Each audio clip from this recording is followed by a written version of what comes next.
The MBTA commuter rail, which spans Greater Boston, hosts 15 unique terminus stations. From the southern reaches of Wickford Junction to the northern end in Haverhill, each terminus is one of a kind. However, one stands out more than the others. Welcome to the only end-of-the-line MBTA station, Rockport.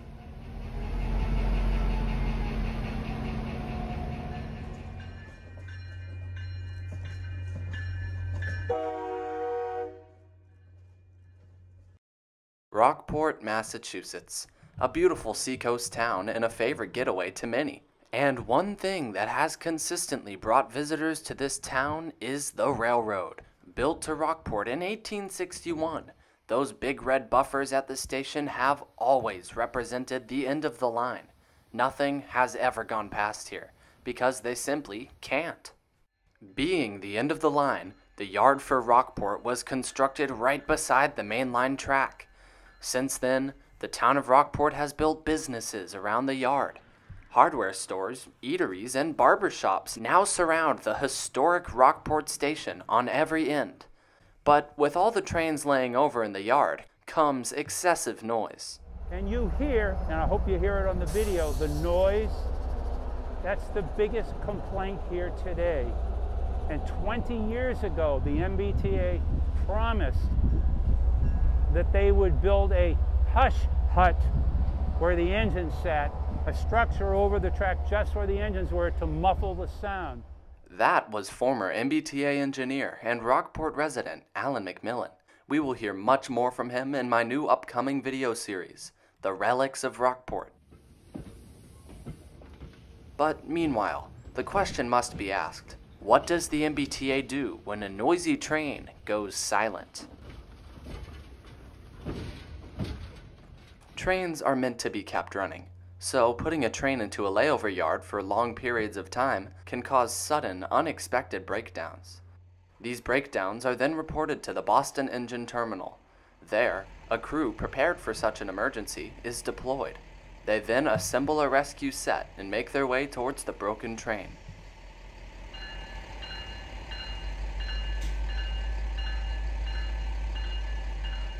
This summer, in Rockport alone, there has been a total of 5 rescues.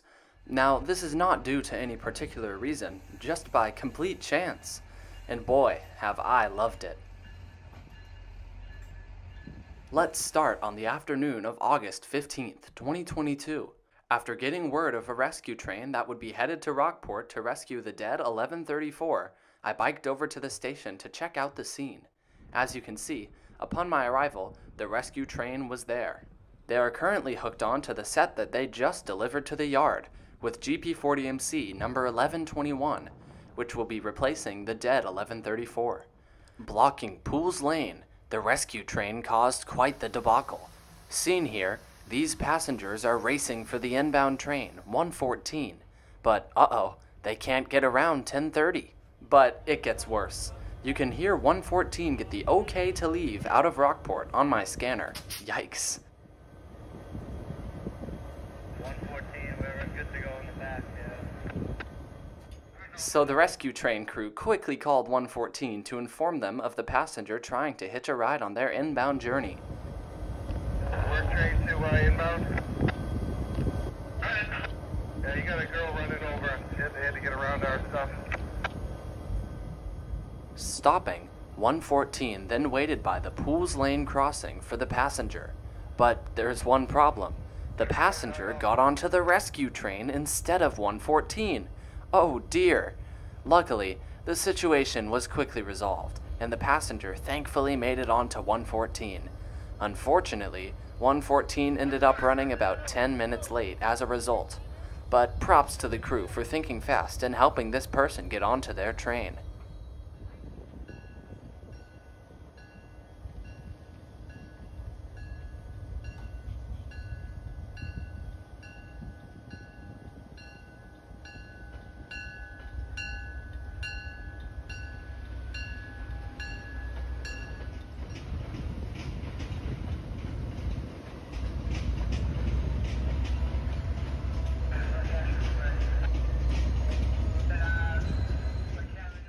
With 114 out of the station, the rescue train now has authority to begin switching off of the 1121 set and onto the 1134 set.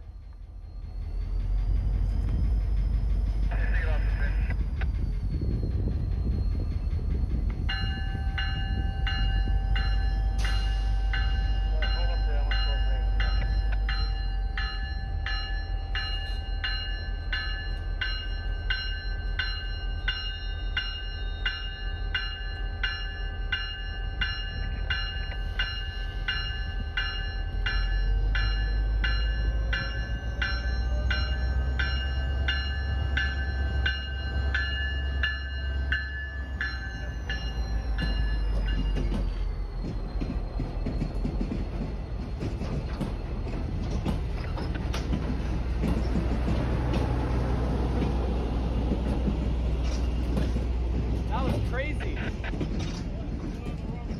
Oh my gosh.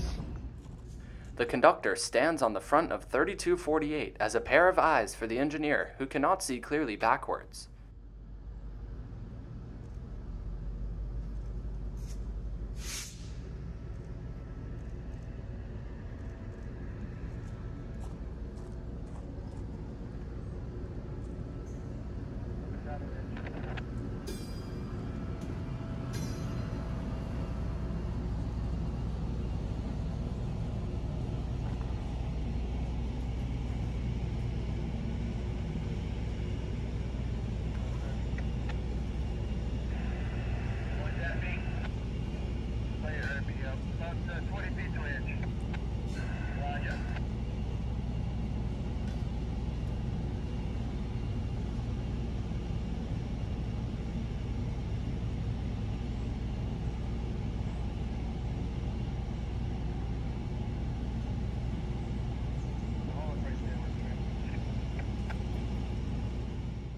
The couplers then have to be lined up so the train can couple on to the new set.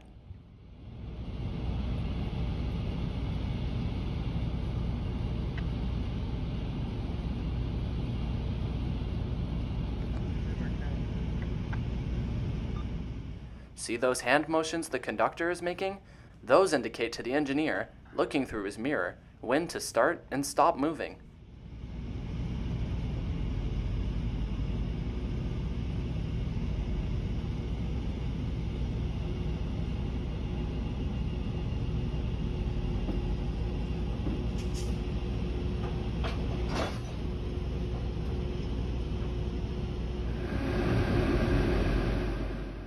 Once hooked and ready to go, the power set does an assortment of brake tests and coupler checks before heading back to Boston.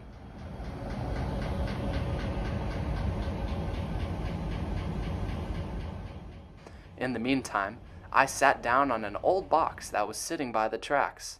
Unfortunately for me, under that box was a hornet's nest, and it only took a few minutes before I became swarmed with hornets. This occurred right as the train began leaving the yard, so that is why I abruptly moved the tripod after 3248 passed by the camera.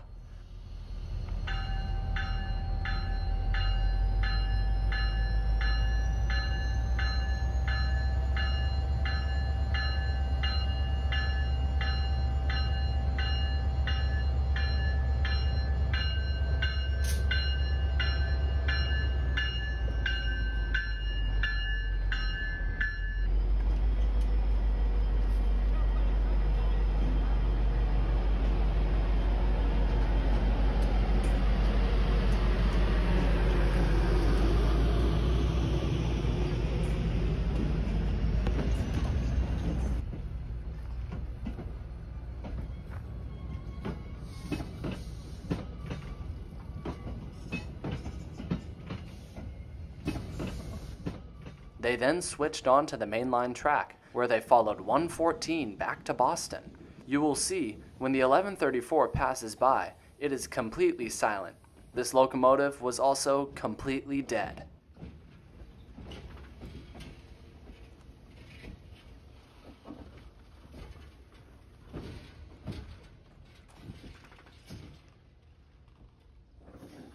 One whole week later, on August 22nd, 2022, almost the very same situation occurred once again at Rockport.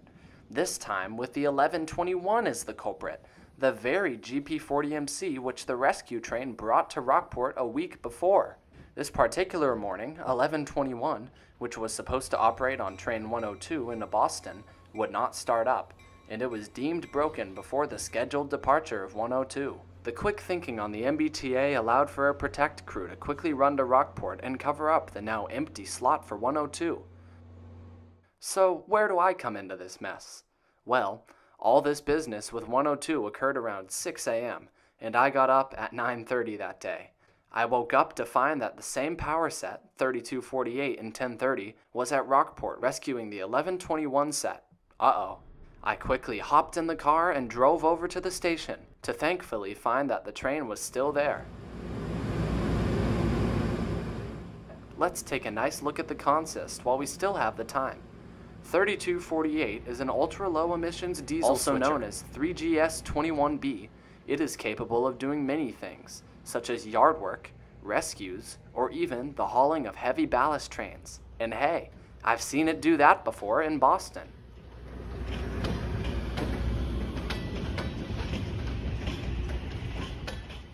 .1030, one of the final 4 remaining F40PH2Cs left in service, has been acting as a work locomotive since this spring, due to the fact that its head-end power generator is broken. I have also seen it on ballast trains in Boston. Anyways, it has been limited to non-Renovue movements since then. It sure is cool seeing these 2 locomotives here, so far from their home in Boston. Speaking of Boston, here comes what they were waiting for, MBTA outbound 105.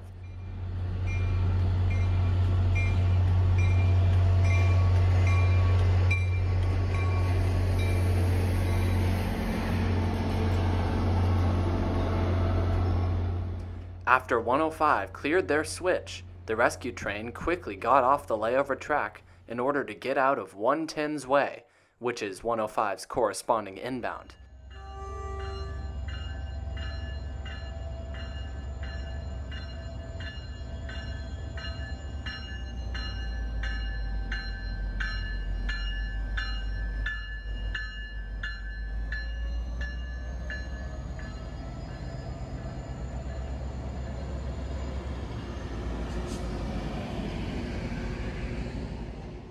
Knowing that they would be trying to get out of Rockport quickly, I only filmed their switching for a few seconds before hopping back into the car.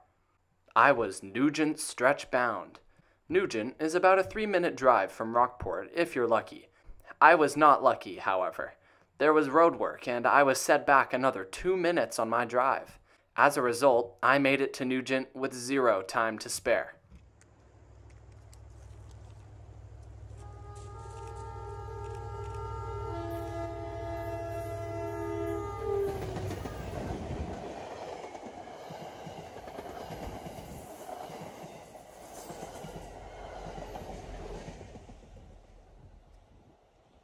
Well, wasn't that entertaining? If you like these types of videos, especially ones about Rockport, keep a sharp eye out for an upcoming video series where I interview former MBTA engineer Alan McMillan about his time on the railroad and more. Anyways, I hope you enjoyed this video, and I will see you all again out there on the rails.